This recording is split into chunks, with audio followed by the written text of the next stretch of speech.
Et début de tournage, sachez-le, Ferrari, jaune, rouge ou bien blanc et bleu. Et salut la compagnie et bienvenue dans ce nouvel épisode de Sachez-le, la version courte des épisodes d'Allez savoir. Et j'espère que tout va bien dans vos chaumières. Une nouvelle saison de Formule 1 approche, et les écuries vont présenter leurs voitures cette semaine. S'en suivront les essais de pré-saison puis les courses. L'occasion de revenir sur l'une des écuries emblématiques de ce sport, Ferrari. Ces voitures arborent un rouge typique et reconnaissable d'entre tous.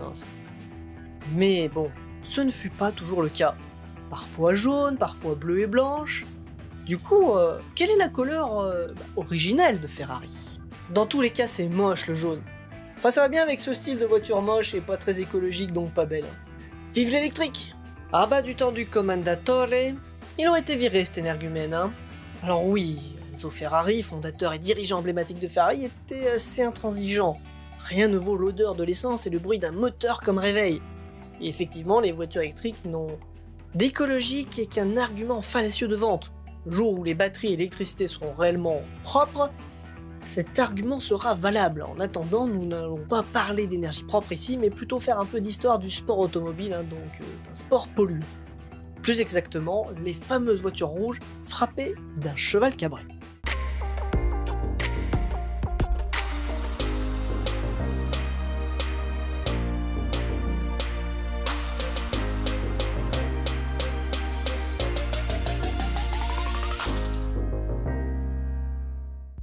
Et comment ne pas parler de Ferrari sans commencer par le mythique et célèbre Enzo Ferrari. Il est né le 18 février 1898 près de Modène, en Italie. Cependant, la neige tombait en grande quantité et son père n'a pu déclarer sa naissance que le 20 février. Très rapidement, il se passionna pour les sports automobiles et en 1919, alors âgé de 21 ans, il devient pilote. Il participa à 39 courses et en remporta 9. Un petit palmarès, mais alors âgé de 30 ans, il décida de créer sa propre écurie avec un partenariat technique avec Alfa Romeo. Ainsi naissait la Scuderia Ferrari. Jusqu'aux années 60, les couleurs des voitures sont imposées et correspondent au pays qui leur est associé. Ferrari étant une grande écurie italienne, c'est un rouge avec les numéros des voitures en blanc. Les écuries françaises étaient en bleu, les anglaises étaient en verte et les allemands arboraient du blanc ou de l'argent. Plus tard, Enzo Ferrari soulignera l'importance du rouge. Donnez une feuille de papier à un enfant, des crayons de couleur et demandez-lui de dessiner une voiture. Il est fort probable qu'il la colorie en rouge. Le rouge était donc associé à Ferrari. Concernant l'un des deux autres symboles emblématiques de la Scuderia Ferrari, le fameux cheval cabré. Et prenons la source la plus sûre pour comprendre ce choix, Enzo Ferrari lui-même.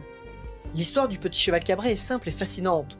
Le petit cheval était peint sur la carlingue de l'avion de chasse de Francesco Baracca, l'héroïque aviateur abattu au-dessus de Montello, l'as des as de la Première Guerre mondiale. 2 ans après la création de Ferrari, Enzo rencontre le comte Enrico Baracca et la comtesse Paola, les deux parents du pilote d'avion. Enzo poursuivra. Ce fut elle qui va me dire un jour « Ferrari, mettez sur vos machines le petit cheval cabré de mon fils, il vous portera chance. » Et ainsi le cheval devint l'emblème de la Scuderia Ferrari. Francesco Baracca faisait partie de la 91e escadrille du Royal Piémont-Savoie, un régiment dont l'emblème était ce fameux cheval cabré. Il existe aussi une autre légende concernant Francesco Baracca. Celui-ci aurait abattu un avion allemand qui arborait lui aussi un cheval cabré. Ce qui est possible, car l'on retrouve par exemple en Allemagne un cheval cabré sur les armoiries de Stuttgart. Alors même s'il semblerait que le blason de Stuttgart ce soit plutôt une jument plutôt qu'un cheval, mais bon. Et d'ailleurs, on parle de Stuttgart car ce blason sera utilisé pour faire celui de Porsche, l'un des rivaux de Ferrari. Cependant, il faudra attendre 1932 pour voir le cheval cabré apparaître sur les voitures rouges de Ferrari lors des 24 heures de Spa. Petit aparté, certains d'entre vous auront peut-être fait le rapprochement entre la supposée chance qu'apportera le cheval cabré de Francesco Baracca et l'expression avoir la baracca, c'est-à-dire avoir de la chance. Alors les deux mots ne s'écrivent pas pareil, et celui de l'expression avoir la baracca vient de l'arabe. Cette expression nous vient plus exactement de la colonisation de l'Afrique du Nord par les Français dans les années 1830. Bref, fin de l'aparté. Concernant ce cheval cabré, il sera mis sur un fond jaune supplanté du drapeau italien. Enzo Ferrari choisit le jaune pour faire référence à la couleur de la ville de Modène. Enzo Ferrari étant né dans l'un de ses faubourgs, et puis c'est aussi là qu'il va d'abord installer son écurie qui sera délocalisée plus tard dans une ville voisine appelée Maranello. En 1951, une première Ferrari aux couleurs entièrement jaunes fera son apparition.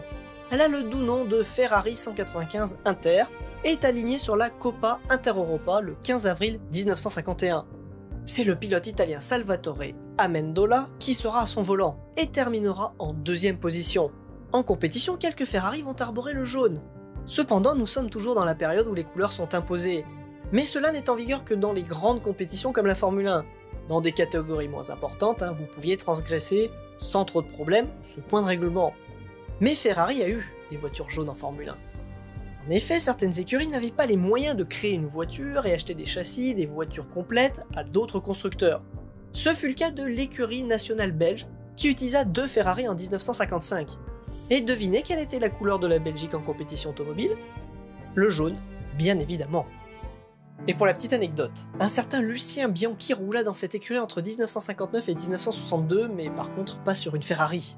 Il est le grand-oncle d'un certain Jules Bianchi dont nous voulons saluer la mémoire. Champion, tu nous manques. Aujourd'hui encore, dans certaines compétitions, des voitures estampillées du cheval cabré sont jaunes. Mais en F1, la Scuderia Ferrari a quasiment toujours arboré le fameux rouge italien.